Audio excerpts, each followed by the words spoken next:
Welcome to the GigaHub Weekly Show. I am Adam. I'm Luis. I'm DAIKAIJU Tony. That's our guy, DAIKAIJU Tony. Yeah, how you guys doing?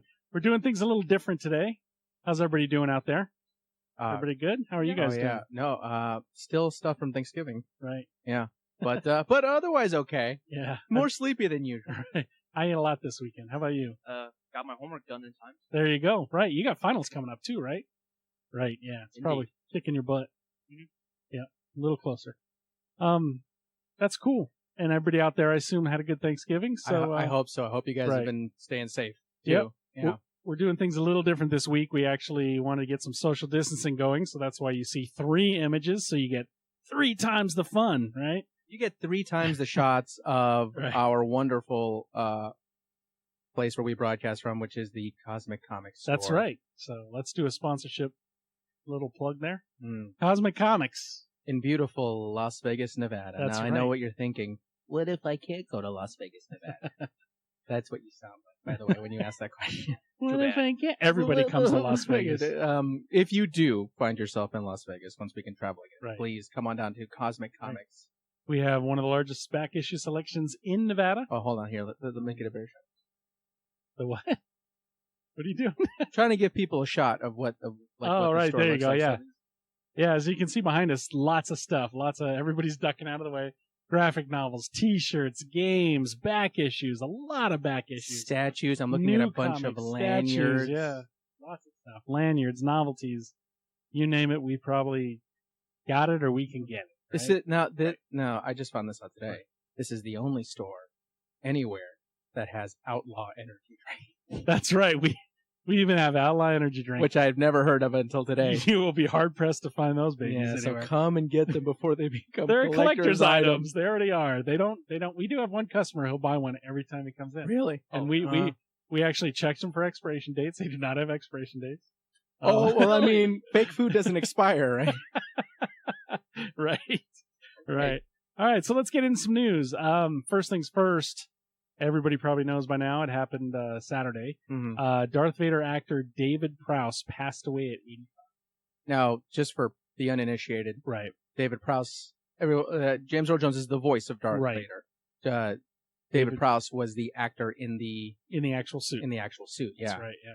And he played Star Wars in every iteration that Darth Vader appeared except for Episode 3, Revenge of Somebody. Yeah, but no one saw that. Right. Oh, don't worry about that. Right. This works as a news story because it goes really well with what we're going to talk about. Right. So just to let you know a little bit about David Prowse that some people might not know, he was born in 1935 in England.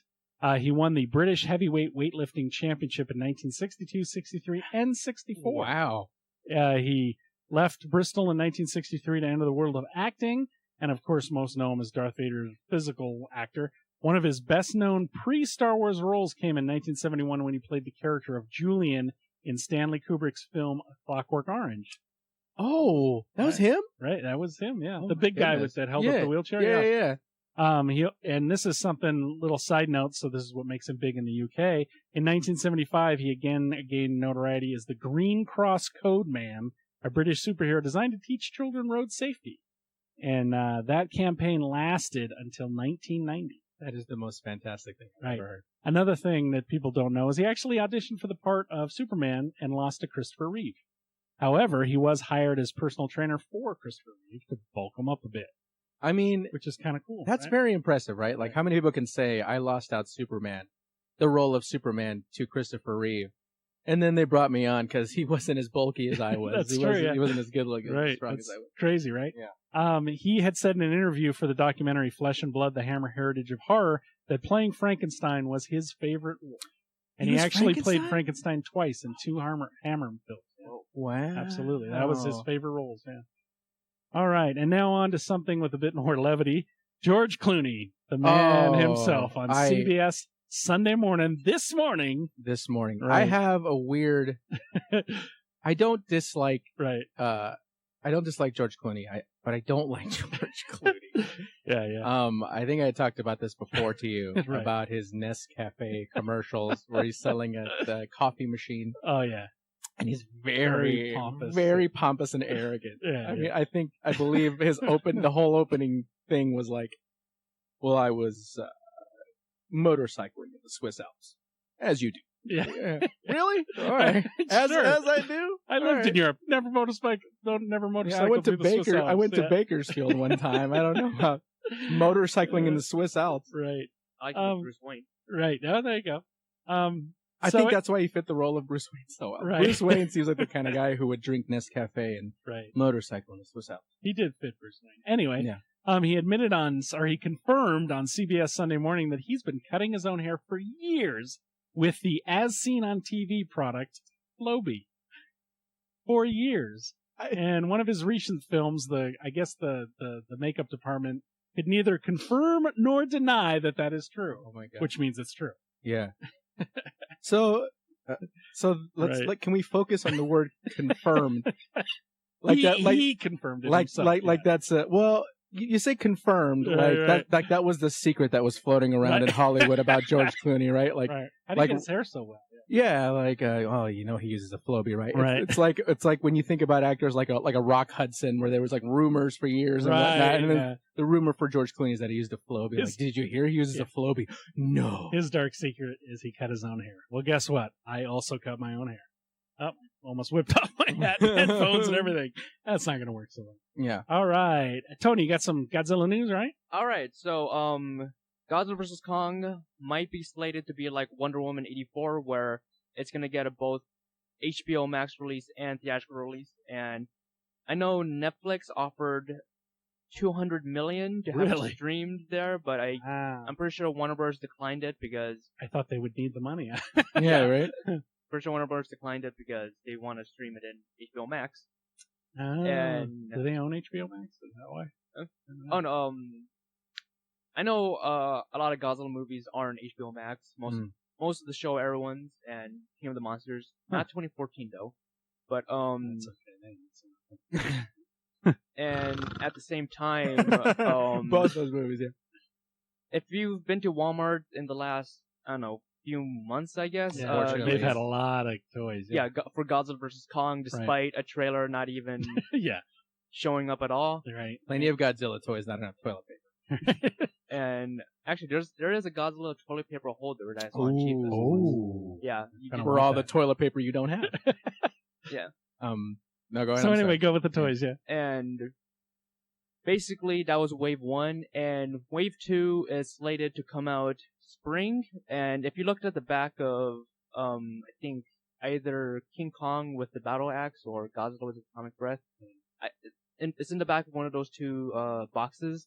Huh. Basically, one of the monsters is a snake with wings, or not really wings. It's meant to make it look bigger. It's like an intimidation thing that animals do. Yeah. So, yeah, giant snake, which is interesting since last time there was a giant snake in the movie with King Kong was the remake with Jeff Bridges. We're getting all these spoilers we're getting all these spoilers. No, I'm not going to spoil the big. The big mate. Listen, I hope that the Godzilla with the battle axe isn't just like some accessory that they stuck onto the figure. Like, we got all these battle axes, just put it on the Godzilla or on the Kong figure. I want him to use a battle axe. Like Star Trek: The Motion Picture, and they all have like jetpacks and stuff, like stuff they never had in the film. Yeah. There's leaked images out there from a convention in China that was showing off the toys from Playmates. And yeah, I'm not gonna discuss it here, but if you want to see some of the spoilerly stuff like a character that's gonna appear and China Godzilla convention. Yeah, and an accessory for Godzilla later, then you could check it out yourself online. Oh, very cool. Yeah. Well, there you go. If you don't want to get spoiled, don't do it. Don't do it. Or do it. Because I'm going to do it later. Just wait till spring, because I'm pretty sure the toy line is going to be finished before the trailer comes out. Right. Remember, kids, when it comes to spoilers, don't do it. All right. One last news bit. The more you know. The more you know. One last news bit before we get into our main topic tonight. Minecraft turns 600 million, that is. Now, here's the thing about that story. I've known this for a very long time. Oh. Our Neanderthal, Clooney. our Neanderthal brethren did play Minecraft, so you're very right on that. Like, I didn't want to say anything. I think people would believe it, but yes, they did play Minecraft. A new report reveals that the hugely popular sandbox game Minecraft now has over 600 million active players worldwide. Oh, active players. 400 million in China alone. I thought you were talking in years. I try to make myself sound smart now. I feel dumb. Well, no, that's okay. No, I'm just kidding. Probably makes sense too. But yeah, I mean, I get on there occasionally. Just I don't know why, because I'm bored. But wow, that's nuts. That's a lot. That's a lot of people playing Minecraft. It is a lot of people. I tried playing Minecraft, and I don't think it's my kind of game. No, but I've seen like impressive builds on there. Yeah, oh yeah. I haven't played Minecraft in a long time, and all I see Minecraft now, and there's all these like new blocks, and there's these new animals. Like back when I played it, all there was a pig, a cow, and those sheep. Damn creepers. And creepers and zombies. But that was basically it. And now you got witches and bees. I haven't seen any turtles. Bees. Turtles. Yeah. Wow. Kids nowadays with all their animals. Damn kids. Yeah. Darn kids. When in my day we had cows and pigs and chickens.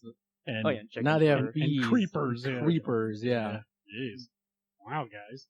All right, that's it for the news. Let's get into some main topic stuff. All right, so, main topic. So a lot of the news stories, I think, fit really well into today's topic right now. Would it be fair to say that the three of us here are big movie fans? Yes. Maybe even in the eyes of some movie buffs? Yes. Mayhaps. So what we want to talk about today is we want to talk about movies, prequels, sequels, and remakes. Obviously they've been coming a lot more in the last few years. So what I want to ask, what I want to talk about is why? Why? Who, what, where, when, and why? Because money. Money, that's money, yeah. So obviously we live in a time where nostalgia is more of it's more prevalent. Right. So a lot of movie studios use it as a cash grab, right? Like they basically exploit your childhood to make a couple bucks.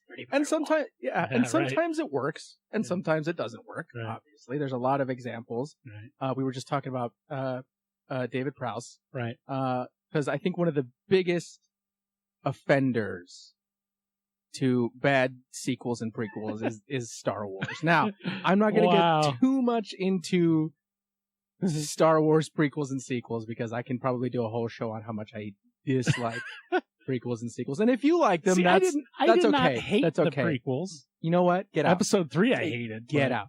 Episode 1 and 2 they're bad, but they're not that bad. And especially in the lens of the newer trilogy, they're really not that bad. I think they could. I think I could rank all like the sequels and prequels by the ones that I would be more willing to watch than not willing to watch. And, well, that's fair. And like the bottom 3 that I'm not willing to watch are those new monstrosities. Force Awakens and the next 2. Yeah, but so here's my question on prequels and sequels like that. Right. What is it that made them not work? A lot of these movies sort of fail at trying to sort of bring back franchises like Star Wars. You got like your RoboCops, and you've got your I don't know. I can't think of any at the top of my head, but they usually come out and they're not the best. Right. Yeah, they usually fail in some way, shape, or form. Before I answer that, Tony, did you like the prequel trilogies or the newer trilogies? You're younger, okay, so you're gonna have a different perspective. All right, we don't want to go too into it, but all just right. kind of your general impression. I like the prequels for what they are, but Lego Star Wars was my first introduction to Star Wars, and the first Lego Star Wars games were based on the prequels. Fair. And that's fair. Revenge of the Sith was the first Star Wars movie I saw in theaters, and I remember going all nuts when the final fight happened, despite me not knowing the rest of what Star Wars was. That's okay.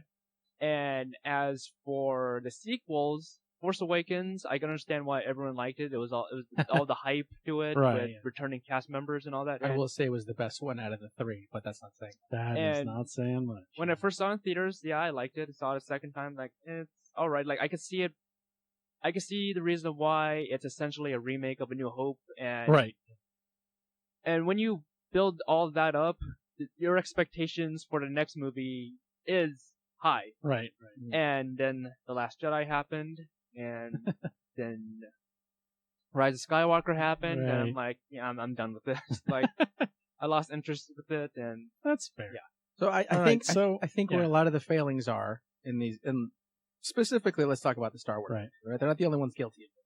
True. Is that you take a take a movie, you take the original 3 movies, which were pretty simple, right? There wasn't too much complexity to them. And then, especially with the prequels, you add so much to where there's so much going on. And like none of it really, it gets to the point where none of it really sort of matters. I mean, if you ever watch, like I've seen documentaries of him working on the prequels, and it's just so much going on in his head. It's almost like they're all the first draft, right, and like nobody wanted to question him or edit anything that. I mean, he was a living legend at the point. That's why I never. As much as I hate the character Jar Jar Binks, I never blamed the actor. No, not at all. Or at all, because, I mean, when he's doing episode 1, Lucas was a living, talking, walking entertainment god. Yeah. You're going to do whatever he wants, and you're going to give him the best that you can. I did you know like what Jar I mean? So Jar. I don't blame any of those guys. No, of course. I did like Jar Jar in the Lego because he didn't talk at all, and he jumped higher than all the Jedis. Oh, that's right. I remember that. That's true. That is true. I do love the commentary, right? Like he became a politician. Like, Really? Smart. You don't have to be smart to be. Yeah, I think in episode 3, right? He was a politician. Yep. Yeah. 2 and 3, I think. Yeah, you don't have to be. Because he was the one that got manipulated to make the vote so they could start the war in the first place. Oh, that thanks a lot, Jar Jar. I thought you meant the actor Jar Jar became. Oh, no. Like, no. No. Yeah, like I know in the movies, it's essentially his fault that Palpatine had power and Well, so the point wasn't. Back to your the point wasn't to go into Star Wars. The point is to sort of let's go into why movies like these fail. Right? Why they don't seem to catch our attention, even for newer audience. Right. I think on a financial level, I think they're mostly successful because if they weren't, they wouldn't make them. No, that's right. I mean, I'll give you that financially. Yeah. I think a lot of it has to do with the idea of branding. I think one of the biggest problems, or a problem in Hollywood nowadays, a lot of those guys back in the day, they were just guys who were just businessmen who liked movies. Mm-hmm. And now they're people who are trained in business. So there's this mentality where everything revolves around branding. So it's almost like they're afraid to go outside of a comfort zone. Now, that's not to say that always happens. And the shame of it is there are some really amazing original stories out there that nobody watches. And it sucks. That's terrible. So it takes something we're familiar with to get us out there. Now, as to why it doesn't connect, I mean, there's a ton of reasons for that. Right. Yeah. I think I think you alluded to, they try to add too much sometimes. Yeah. They get caught in a trap of trying to please everybody. Yeah. That's always a mistake. Yeah. You know what I mean? To give an example of something very recent, I'll try not to say any spoilers, but on the recent episode of Mandalorian, there was a character teased who's a very popular expanded universe character.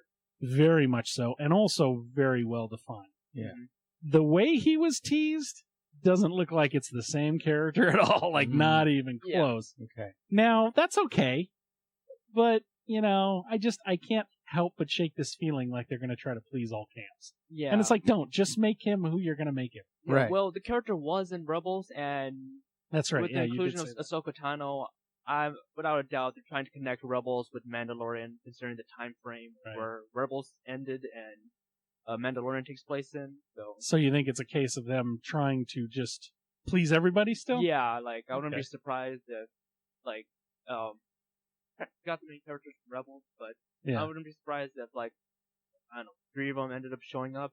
Oh, okay. So what do you think? Well, so I'm not all too familiar with anything that outside guy? of the movies. Yeah, that guy. Any of like the cartoons. I did hear they were good. Like I didn't watch Clone Wars. I think the only Clone Wars I watched was like the Gendy Tartakovsky version, which was really great. The animated. Yeah, it was fantastic. So but yeah, so I think there is something to be said there, right? Like they're trying to please the fans of the Rebels show, and maybe at the same time trying to get me interested in it, which I don't even know who this person is. Right. So this person to me is still a mystery. The fact, like, when I heard his name, I was like, obviously this person is important. right. To have their name mentioned. Dun, dun, I was like, someone somewhere just blew their top when they heard this. They were like, whoa. Right. And I was like, okay, cool.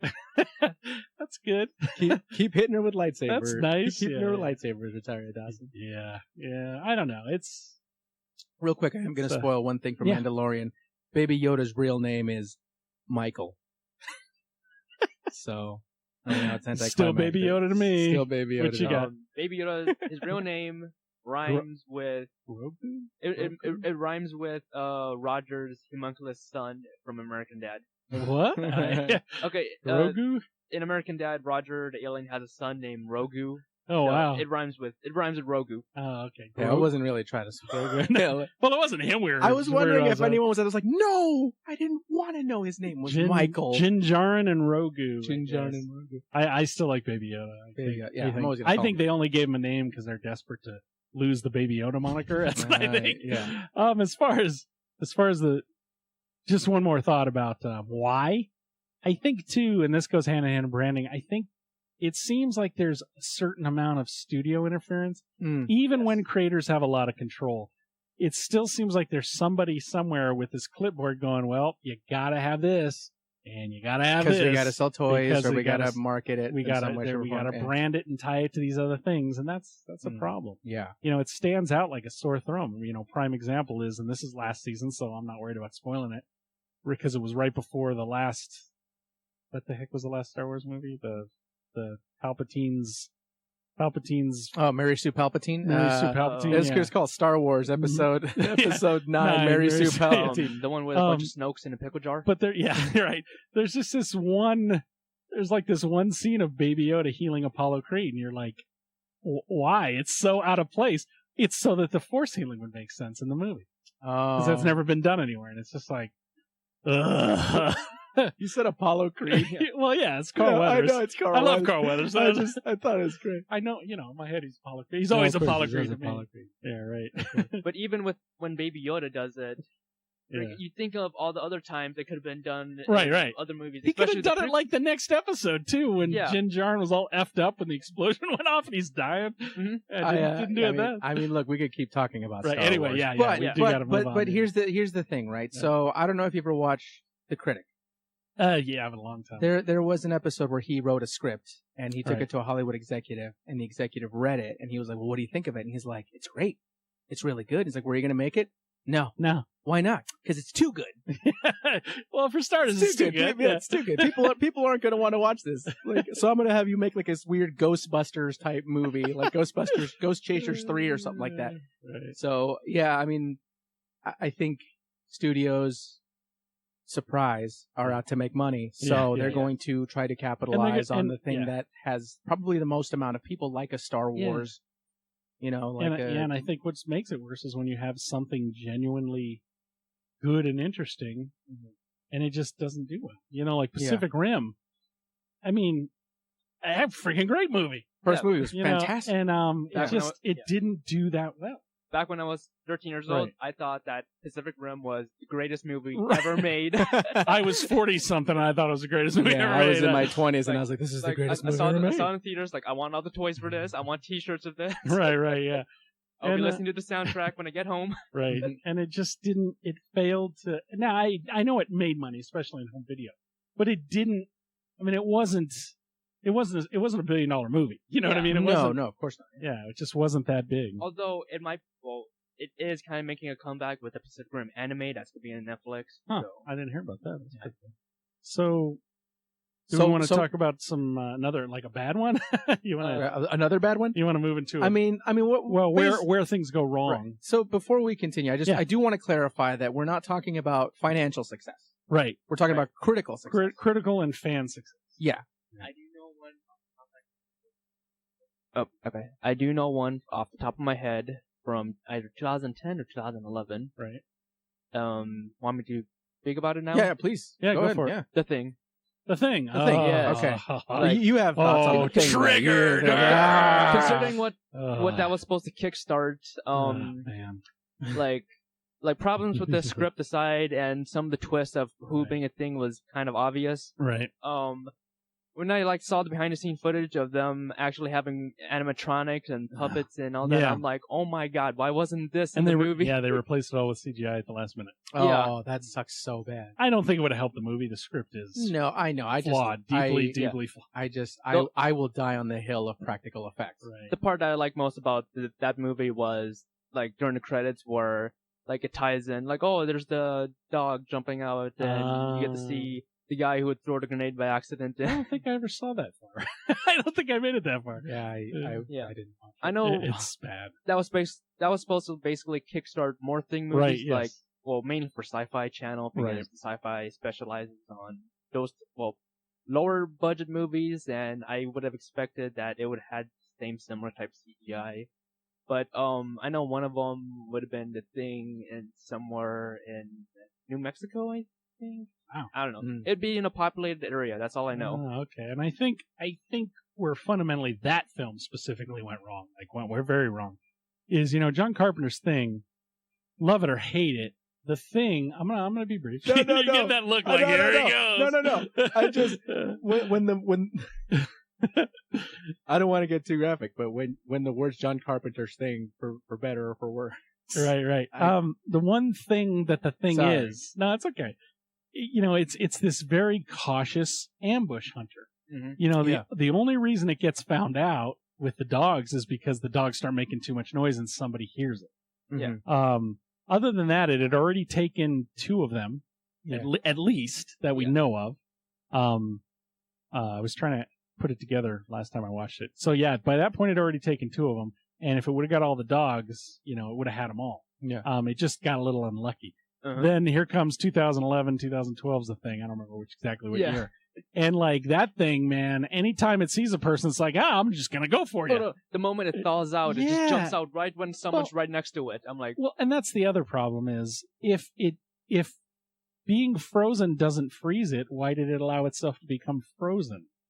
Because it was still frozen when it broke out of the ice. It didn't make any sense. I would expect it to, right.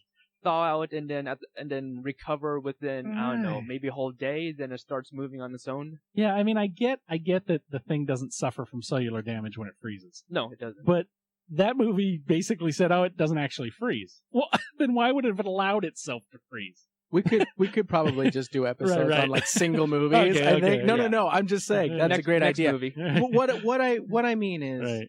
what attributes the fact that movie was not great, right? So The Thing didn't really have anything for it except for the original John Carpenter movie, right? Right, because it is linked directly to that one. It has nothing to do with the 50s. Right. So my question is, what is it that made that movie the way that it was, right? So it was obviously poorly written. It had a lot of plot holes from what it sounds like. Yeah, a lot of things didn't make sense. So in a movie like that, is it like a dumbing down of the writing, or I think it was a misunderstanding of probably what Carpenter was trying to do and how the thing operated. Right. It seemed like it was just, it's going to be bigger and it's going to be bloodier and it's just going to be. And that's what it was. It was just messier and bloodier and kind of sloppy. Although the only thing I really appreciate from the new Thing movie that it tried bringing forward was that it couldn't replicate inorganic material. That was interesting. Yeah, I did like that. Like when it replicated somebody, their fillings would fall out. Because their fake knee would be left over. Wow. That was interesting. Because they couldn't do the blood test again. Otherwise, it would have been the exact copy and paste of the original. So they had to come up with something else. Right. That was interesting. So I did like that. Would you say then it was some lack of nuance, right? So the first film, of course, you got all these great effects. There's this scary monster thing. Right. But I would say for a movie like The Thing, the big thing that made it scary that was the paranoia. Well, yes, yeah. And right? you do got to remember The Thing in 1982. To be fair, that movie flopped big time. Right. Nobody saw it in theaters. Critics hated it. Yeah, critics hated it. It wasn't until basically cable television really gave that movie a second life. Mm-hmm. So that's what a lot of people don't get. That movie just flopped bad. Right. But I think when it came out, it was so unlike anything at the time. Yeah. And then it had a really great ensemble cast. It was really kind of an intimate story of them. Things like that. The newer version, the cast actually for the most part was good, but it just, like I said, it seemed like the film was preoccupied with being a bigger, noisier version. It sounds like it was more a monster movie, right, yeah, than the 1982 version, which was more like a psychological, more of a thriller than a horror. That's true, yeah. Than anything else, true, yeah. So that's a good way to put it, yeah. Right. So maybe there's in a movie like that, the the direction is sort of misfocused, right? Yeah.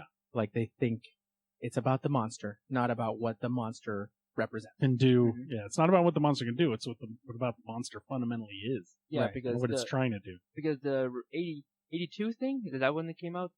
Yeah, 1982. Yeah, because the 82 greatest movie in cinema, greatest year in cinematic history. Anyway, yeah, because that one, it didn't become a full-fledged monster movie until like the very end, Right. where you get to see it. Well, when it basically outnumbered the only guy that was left. Yeah. Right. Yeah. Yeah. By then there was build up. Mhm. Right. That was the thing too. There was so much build up until you get that sort of final bit of like catharsis, and you see the monster, you see the actual monster. So yeah. Okay. Cool. Is there now? We've crapped on a lot of movies here. That's all right. We've crapped on a lot of movies. What about like a good remake? What about a good sequel? Now, keep in mind when I say sequels, I do mean sequels that are made so much later because of fan demand. That's an easy one. Right. Mad Max was this cool little weird independent thriller action movie. And then it was followed up with this post-apocalyptic Mad Max 2, a.k.a. The Road Warrior, which was just crazy. Yeah. So crazy it changed the way post-apocalyptic movies have looked for 30 years. Yep. And then we got Mad Max 3, which on its own is a good film. It just lacked a lot of the car action that the franchise was known for. And then 30 years went by. Yeah. And then we got this movie, which is by far probably one of the greatest action films ever made. Listen, I've known you for years. That is high praise. Have you seen Fury Road? Of course, I have it. Yeah, crap, no, man. I mean, also has one of the best scores ever. Yeah, it does. Yeah, that's true. Holy crap. Okay, so what made that work? Right? We're 30 years later. Yeah. I mean, that's insane, right? I think a couple things made that work. I think first and foremost, it's George Miller staying in charge. Okay. I think it's his baby. He wrote it. I think that I know he had a reputation in Hollywood enough to where he's like a mad scientist. They know that if you're going to commit to letting George Miller spend your money on a film, you got to kind of let him just go do it. Right. I think that was a big part of it. I think another thing about George Miller, I don't know if you know this, you know how much backstory there is written about that movie? Probably tons. That is a direct sequel to Mad Max 3, by the way. And, Wow, yeah. and he explained everything in his notes. However, I think it was very wise not to ever say or state that because it would have came off a little odd. Like, sure. And I'll give you an example, which is really weird and it shouldn't ruin the movie, but quite literally Max in Fury Road basically found and rebuilt the Interceptor because he was so obsessed with the idea of that being his escape. Yeah. Which is what leads to why he makes that decision with the, I always forget their name, the women at the far, far end of where they were trying to get to. Mm-hmm. Why he makes that decision to abandon his escape and go with them. Because it's like that for the first time, which oddly enough, Fury Road is basically a copy and paste of every single Mad Max plot. He's human, he loses his humanity, he seeks revenge, and then he regains his humanity. Sure, and yeah. it's the same over and over and over. It's like it's like an AC/DC album. It's the same thing over and over. AC/DC album, yeah. So okay, so you take the same basic sort of building blocks for the story, which have all been the same throughout the years, right? Yeah. I think the other big thing is the director, right? Oh yeah, George Miller. So George Miller, they brought him back. And it seems like they just sort of let him do his thing. He was trying to get that movie made for decades, actually. Oh, Mel Gibson was originally... But what I'm saying is, like, I think that's the other problem, too, is, like, you want to talk about, like, studio interference. Right. Things like that, right? Like, if we're going to put money into this thing, you got to kind of do what we want to do. And it seems like they kind of just gave him carte blanche to do what to basically make his vision. Right. Right? And I think if nobody else could have made it, you know what I mean? They couldn't have gotten a new director, even somebody that George Miller trusted. He could not have done what that movie turned out to be because they would have tried to influence that guy. Or they would have tried to done this and that and the other thing. You know what I mean? Micromanaging. Right. Is the killer. But George Miller has a very long reputation for being that kind of guy you let go do what he's doing. Right. I do know of a sequel to an original that basically somewhat surpasses it, but considering that, Well, the original was panned critically, Yeah. I think, and financially. Blade Runner. Blade Yeah. Runner Oh, 2045. Yeah. That's another one. Reason Great why, flick. Yeah, reason why I think that one is like to this day is still critically praised by both fans and critics in general is it still contains the themes of the original without discarding whatever the original brought. Oh, the sequel? Yeah, 2045 because Oh, it doesn't really and I'm glad it didn't touch upon if Decker was a replicant or not. Right. And instead Just didn't even go there. Yeah. Yep. And instead it focused more on the themes of are replicants as valuable as humans, basically. Right. And they look at that theme from a different perspective and basically, this replicant was able to give birth like a human being, right. So I think it even blended into the AI with his whole, with Kay's AI and things like that, and about her value and her worth too. Uh-huh. So I think that's another a sapient creature. Yeah, I think that's another very important factor if you're going to do a remake or a sequel or a prequel is to trust your audience. Right. Yeah. Trust your audience. Right. I know some people need things spoon-fed to them, but trust me when I tell you that if you just trust your audience, even if they don't like it, it's gonna be something. Right. Right? Like, I think that goes into another thing I want to talk about, which was like risks. Taking risks. I think a lot of movies, especially nowadays, don't want to take any risks because so much money is being put into them. Right. Yeah. Right. That anything that goes beyond this sort of formula that they have, is not what they want. Yeah. That's right. True. It's that seems to be true. And again, I think that goes into the thing you were saying about that's why Deadpool worked. Branding or what have you. Yeah. It was so low budget comparatively to other movies like it. Right. Yeah. So there's trust your audience. Right. Please. Trust your audience. Yeah. Any others you want to talk about? I know there's a few bad ones out there. I mean, like reboots. Sequels. You know, I know like Die Hard. That. Oh yes. Those the newer Die Hard, the 2000s. They were still very versions, popular, financially successful, things like that. But I think by that point, and this is my opinion, I don't know if anyone else agrees, but they were just kind of riding the coattails of the original Die Hard movies. I haven't seen any Die Hard movie past the first one. The third one's very good. So I mean, you and me, right? You and I have had many discussions about movies, right? Yeah. And we've brought up a lot of the same stuff. We've brought up excuse me, why is the name escaping me now? Die Hard? Die Hard. We brought up Die Hard before, and I think the biggest problem with the new movies, again, is they do not trust you to know what's happening. So right? They do not trust you to write something more, I don't know, something with more depth. Because when you look at those new movies, all I saw in those trailers were explosions and gunfire. Right. That was it. That was the whole trailer. Right. Right? To where when you watch the original Die Hard. Yeah. Think about the original Die Hard. He is just a guy, right? Just some schlub who got divorced. Separated. Yeah, separated. Now having to sort of, find his place. Exactly. But in these new movies, he's more superhuman. Yeah. I think you're touching on it, but at least for me, the difference is even more the character of John McClane. Right. Yeah. John McClane's an a-hole. We get it, right? Yeah. Not the good kind of, not the kind of a-hole you should like. Yeah. He's a jerk. He's kind of a jerk.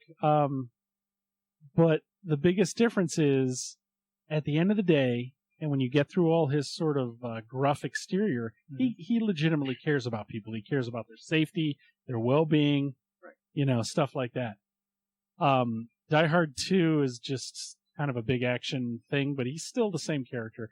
Die Hard 3, he's still very much that character. By the time you get to 4, though, he's just an a-hole. There is he doesn't care about people. Right. Like his actions continually display that he doesn't give a crap about anybody around him. And you start to lose the reason why he's doing any of this stuff. Like, why does he care whether the terrorists win? He's like a character who's lost. He's lost his humanity, basically. Right. Yeah. I think that's the big thing, right? So it's a big action fest. He's superhuman, and on top of that, he's a grade A jerk with no redemption. Right. Yeah.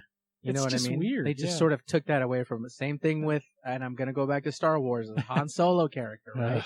He has this fantastical arc in the original 3 movies where he becomes a better person, and then you just take him right back to just being like a grade A jerk. Yeah, he's a deadbeat dad now. Deadbeat dad, yeah. Yeah, so... Oh, man, yeah. But that's the big thing is, you know, people, they're trying to, like, lure you in. Look how shiny this is. Look how loud it is. Look at all the pretty colors, right? Like, you like guns? This movie's got guns. You know what I mean? And I know what's funny is my nephew, he watches a lot of films as well. And we were having a discussion about Han Solo in the newer trilogy. And he's like, but doesn't that make sense that he would just do that and just kind of become a deadbeat dad? And I was like, yeah, it would, but not in a movie about heroes. You know, not in an epic movie that is essentially the mythology of what heroes are. Right. Right. You don't. Anyway, I think Luke got butchered worse as a character. Oh yeah. Oh yeah. Basically, the whole conflict is like, oh, Luke he found darkness in Kylo, so he tried killing him. I'm like, what? Wasn't the whole point of Luke in Return of the Jedi is like, oh, they're still good inside Vader. Right. Yeah. Not Kylo though. Kill him. Yeah. Again, they're trying to. They write their characters in a way that's like trying to stimulate you all the time. Oh yeah, that's a good way to put it. Instead of sort of stopping to take a breath and let things sort of sink in. Right? Like they there's a lot of media right now that's just trying to stimulate you. Right. All the time. But, Constantly, but when you don't have the chance to let something breathe, those moments that are supposed to be these great fantastical moments, they don't sink in. Which was a problem with the new MST3K. Like, they just wouldn't let those jokes breathe, man. They just every second, man, there's a joke. I was not planning on talking about MST3K, but I mean, let's get into it. Yeah, that was my biggest problem with the new series. It was joke after joke after joke. Yeah, just bam, bam, bam, bam, bam. Yeah, bam, like nothing could breathe, nothing could sink in. And when it did eventually get better. It did eventually get better. Yeah, but it took like 4 episodes. Yeah, but again, that's the problem. Is you have to have these moments where people need to stop, so that they can sort of take in these greater scenes, right? These better parts. Luke, I am your father. That's not the line. Yeah. But basically, like, no, I am your father. There was no explosion. No, there was no just laser fire. There were no laser swords. I tell you, when I was, I think 11 when that came out, there was an explosion. My head blew off. Right, yeah. Yeah, but I mean, but I mean, in the movie, there wasn't like, there was just this moment like, no, it's not true. Right. Like, because you were thinking the exact same thing. Like, no Holy way. Crap. I knew in advance because I saw the prequels first, so I unfortunately knew in advance. Oh, that doesn't count. Yeah, those, Unfortunately. Yeah, important moments like that don't sink in. Right. You don't give them a chance to. Right. So, how about old Indiana Jones? Let's talk about Indiana Jones. Let's do Indiana Jones. That's another movie that suffers from overstimulation. Yeah. Again, everything has to be this big epic scene. Right. And it didn't have to be in the original movies. Right. That was the biggest issue. Also, Shia LaBeouf. I think, and a lot of my family thought it was great. And I think that movie for me, the only memory I actually have of it is them driving in the jungle, and it's just like it's a paved road. Like there's no bumps, nothing. It's so bad. Oh, that was a bunch of not the swinging on vines. That's the only memory I remember. I saw it, but that's the only thing I remember. It's just like, they're not like the jungle. First of all, the jungle looks like a cartoon. Which it was all CGI. Oh, there was like a nice clear road, right? Nothing was in their way. Right. It was paved. But it was like smooth. Like those Jeeps were just boom. Like, that doesn't even make sense. Yeah, no, the movie went off the rails and they were swinging on vines. I had more fun with the Lego sets for Kingdom of the Crystal Skull than the actual movie. The Lego sets were fun to build, and there you go. Back when I was 8 years old, I had fun with the little car and the jungle set they had. That was. Hey, I remember being 12 or so, loving Temple of Doom. So. Temple of Doom. It's just crazy. But again, there's no moment to stop and take in what's happening. Right? Yeah. No, there's not. Yeah, and that's just boom, boom, boom, boom, boom all the time. Something has to be going. Something big and loud has to be going on, or it's not worth watching. It's not worth being there. It's not worth the price of admission if there aren't explosions. You know what I mean? My parents are. I just want to share with you real quick. My parents are very huge on like special effects Right. and things like that. Like if Tokusatsu. No, not those kinds of special effects. But like if it looks big and impressive and loud, like it's a great movie. It's a fantastic movie. Yeah, I don't quite get that. Yeah. But So there's that. I mean, sometimes I guess there's that whole mindset there. Right. Is there any other movies you want to bring up? I mean, I have one franchise that we won't go too far into because we could go on for hours, right? Can I just say, have you seen Bill and Ted Face the Music? I have not. Oh, I haven't. It's great. Oh, you guys have seen it. It's really No, I good. said I haven't. Oh, you haven't either. No. Yeah, It's it's good? good. Oh, it's so good. Yeah, I think that one of the best things they did was they kept the movie the same as the first two movies. It's not complicated. It's light and fun. Yeah. It's funny. It's just it definitely keeps it keeps a lot of the same sort of tropes from the originals, but in a very loving way. Oh, okay. I think that's a big thing. Yeah, it was a very fun movie though. Cool. That's cool. So I do want to see it. I just please do watch it. Yeah. Cool. And you haven't seen it either, huh? Nope. Dang. All right. Well, I mean, you don't have anything else, or until we. No, please. I want to hear what I'm just gonna touch on this, but I'm gonna be careful because I know me and Tony will just go all night if we get going. We'll try focusing on the newer movies instead of like every other era. Well, I don't want to even get that much into it because, like I said, we could probably and should probably devote a whole episode to it. But basically, this guy right here, Godzilla. He's been the big guy. He has had so many sequels and reinventions, reimaginings, reboots. Like, I mean, you're talking over 30, like 35 or 6 I think total. 36. Total, like after the first one. That's how many there are. Now what you're seeing right now is, of course, one of the greatest Showa era, which was the first sort of era of Godzilla, which is Godzilla versus Mothra.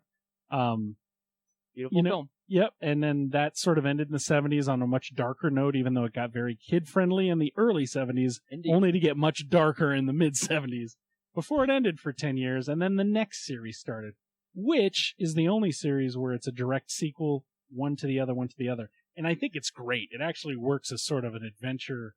I know you have, it's funny that you're younger than me, but you have mixed feelings about those. I didn't see those until the late 90s or early 2000s because of Sci-Fi Channel, because they just would not release them in the U.S. And that's where I saw them. And then the effects were bigger. Godzilla was much bigger.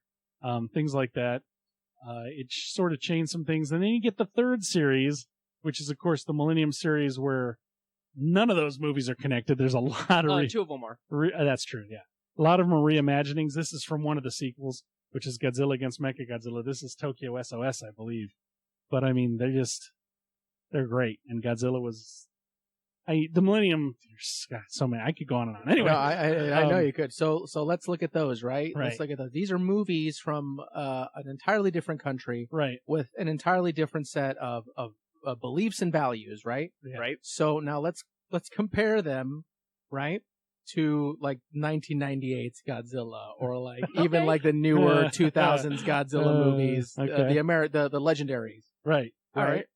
Who goes first? Well, 1990. Excuse me. I know you're getting choked up. I know. Get it all out, buddy. Get it all out. 1998 Godzilla's, I think, suffered from one fundamental flaw, and that was Roland Emmerich. And by his own admission, because I want to say I saw an interview. Well, it was like a film. It was a series on directors, and he said like I never understood or cared to understand Godzilla. I just thought it would be cool for a giant dinosaur to be running around New York. Yeah. But my writing partner loved Godzilla, so yeah, well, we went for it. And yeah, it shows. He never. And let's leave that movie alone because that's essentially it. He never. Can I? Yeah. Oh yeah. From what it seems like, he just wanted to make Independence Day with a giant monster. Yeah. Kinda. And I kind of liked the direction it was going for the most part. It's just that it wasn't really the Godzilla that we weren't used to. It was also long. It just was kind of boring, to be honest. I don't think any of the human characters were that interesting. I like forgot who played him. He was Matthew Broderick wasn't interesting. Aside Matthew Broderick, not that one. The French guy. Oh, Jean Reno. Yeah, Jean Reno. Yeah, that was my favorite character. But I despise the love interest mainly because of what she did, and I'm like, dumper. So, and then now the legendary Godzilla. Legendary Godzilla. I think it's for me, the biggest problem with those would be essentially that I think they were really preoccupied with trying to make. They kind of did an Into Darkness thing between the two movies. They were trying to draw Star Trek Into Darkness. Yeah, Star Trek Into Darkness. Sorry, they tried to draw on like emotional impact from older movies and older situations using characters that were not related to them at all, which is always somehow seems counterfeit or disingenuous. I don't know if I'm using those correctly. But it's like they wanted to make Godzilla sort of all things for all people. And it's like, no. He works best when you basically have him be something, not everything. I mean, he's either a villain, like GMK, Godzilla's flat out evil. I mean, that's one of the very few movies where he sees somebody and he's like, oh yeah, F that guy. Or F that lady. I'm going for her. Or most movies, he's not even paying attention to what's going on. He's just, I'm just doing my thing. Yeah, I'm going for this. 84. Doing that. Yeah. So on an international level, you could say that we missed the mark. Oh yeah. I think the Americans just don't, and it sucks because Michael Dougherty, for the most part, I really like some of the work he's done. So I was a little excited about King of the Monsters, and then I saw it, and I know a lot of people liked it. I'm not one of those. Yeah. I mean, people went gaga over the fact that, well, all three of Ghidra's heads had different emotion. Who gives a crap? Every fight felt like it was in a bubble. It was like no reality attached to it. Right. It's kind of what it felt like to me. All right. My thoughts on the first legendary Godzilla movie. When I first saw it in theaters, I liked it a lot. Although I do understand a lot of the criticisms toward it, and I wholeheartedly agree, especially towards Bryan Cranston dying early off in the beginning. And here's the thing. With the lighting and cinematography revolving around the monsters, I saw it in 3D, and with 3D everything's naturally darker, and I assumed that you're just seeing the shadows of the monsters, or it's meant to be like this. Then I saw it a second time in a non 3D theater, and I'm like, it's like this? What? What? Well, that's the other thing too, right? Yeah. Like, let's take a look at it at that, right?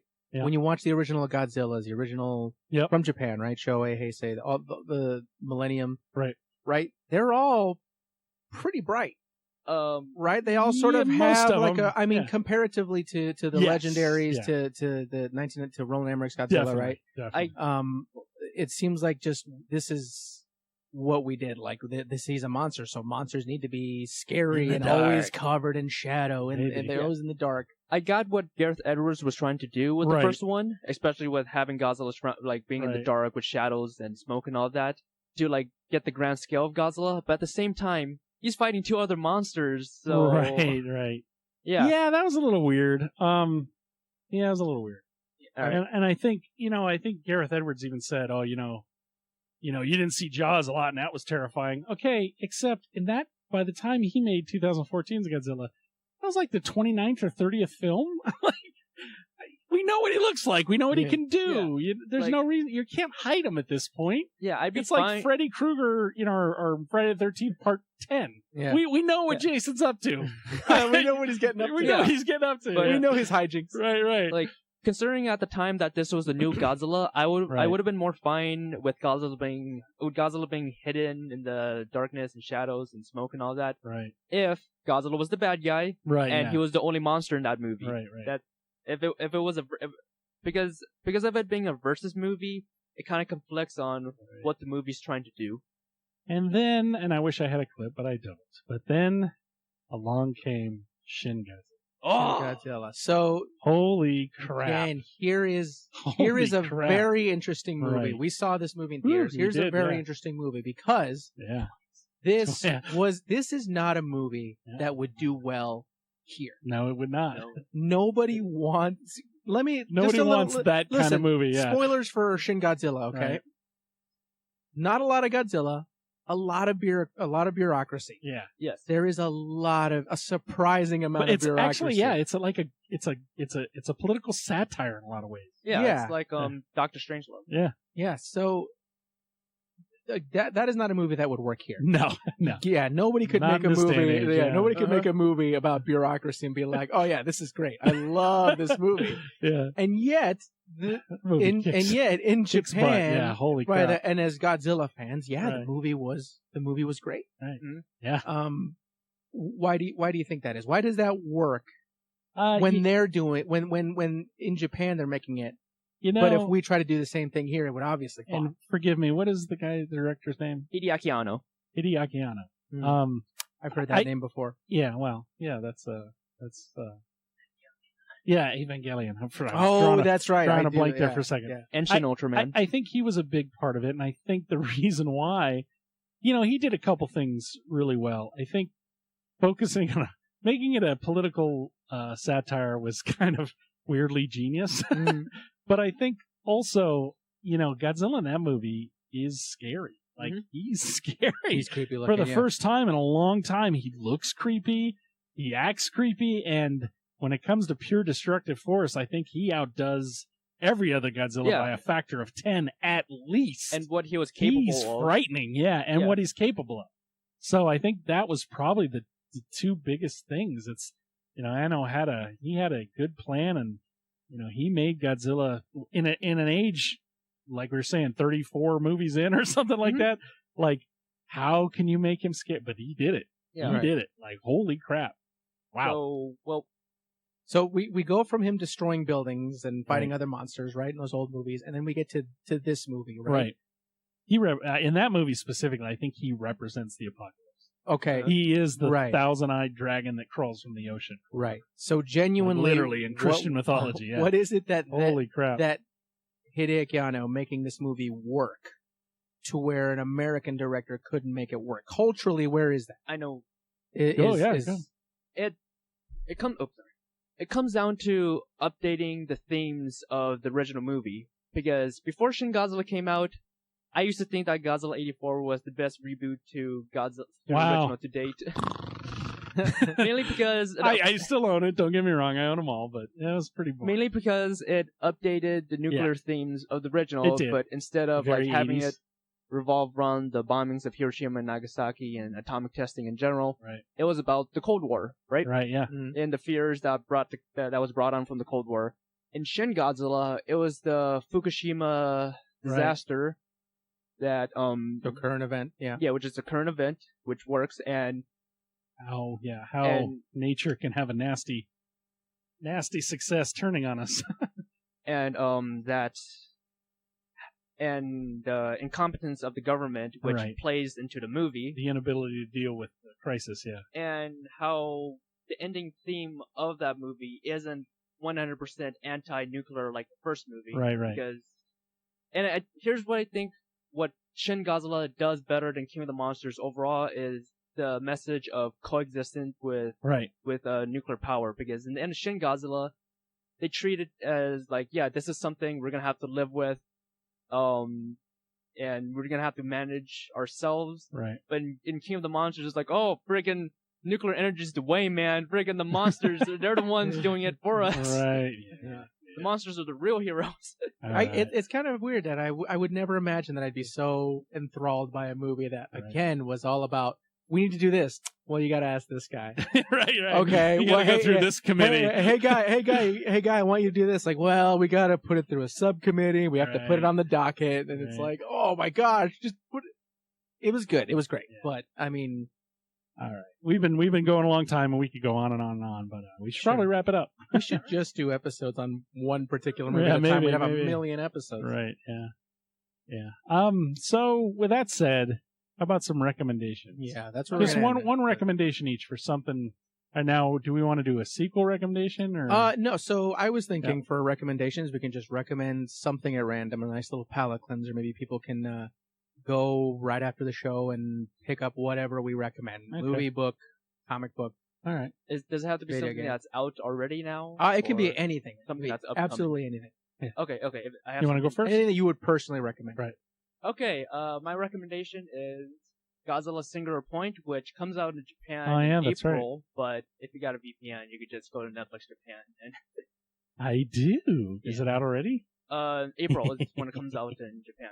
Godzilla Singular Point, I'm very excited for. New anime. New anime series, 13 episodes, I think. Definitely, from the looks of it, a different reimagining of the Showa era, which is the best era. Yeah, there you go. Yeah. All right. What do you got? Or you want me to go first? No, I got it. No, I'll go. I got the DC app, the Universe app, specifically to watch Doom Patrol. Oh, okay. So I figured I do want to watch that. So good. Oh my goodness, it looked great. I love the comic book, and I was like, all right, we'll do the free trial. I'll give it a try. I binged all of season 1, and it's great. Yeah. It's so weird. It starts off a bit slow in the first episode, but it really picks up, and it's odd and it's funny and it's really really good. Huh. It's really good. I got it at Walmart. Oh, nice. For like Yeah, $2 yeah. on DVD. It's close to the holidays, so you can probably pick it up for Oh, there you a go. good price. You don't have to get the but yes, Doom Cool. Patrol. Brendan, right. if you want to see Brendan Fraser's butt, Yes. there's a shot of And his butt at the very Brandon first episode. Fraser saying the F-bomb like 10 times every episode. Yeah, if you Wow. want to hear Brendan Fraser curse, which I never thought I would ever hear Brendan Fraser curse, there you go. All right. My recommendation is it's something I just finished on Netflix actually, which is Queen's Gambit. Oh, I've heard of that. You know, I've heard of it's just really good. Yeah. I don't think you'd ever. It's not all about chess. I mean, a lot of people, it's a chess. How can that be exciting? Well, the director does a good job of making chess interesting, but really, it's not about chess so much. It's about her. And Anya Taylor-Joy, I believe is her name. Taylor-Joy, yeah. She's very, very good in it, and it's a really good. It's like a miniseries. It's not I think sometimes you see it advertised as season 1, but it's not. As far as I know, it's not. They it's do just that a with, limited series. with all That's the it. limited series too. Yeah. They'll just put one season. Yeah, it was really good. It was really, really, I've really been good. meaning to check that out. Yeah. So that's all I got. Anything else before we get out of here? Watch more Tokusatsu. There you Yes, go. please Watch do. more Tokusatsu. Yeah, do watch Shin Godzilla. Nothing else besides just stay safe out there, guys. Yep. Please, we're in some pretty trying times right now, so just keep yourself and keep the other people around you safe. Right, and that's why we're sitting in this weird kind of funky 3-camera setup, because we're trying to keep our distance from each other and keep it safe. And that's really it, guys. Thanks. Be kind. See you next week. All right. Any last words? Um, More Tokusatsu. Yeah, more Tokusatsu. Tell my wife I said hello. Good night. Good night. Good night.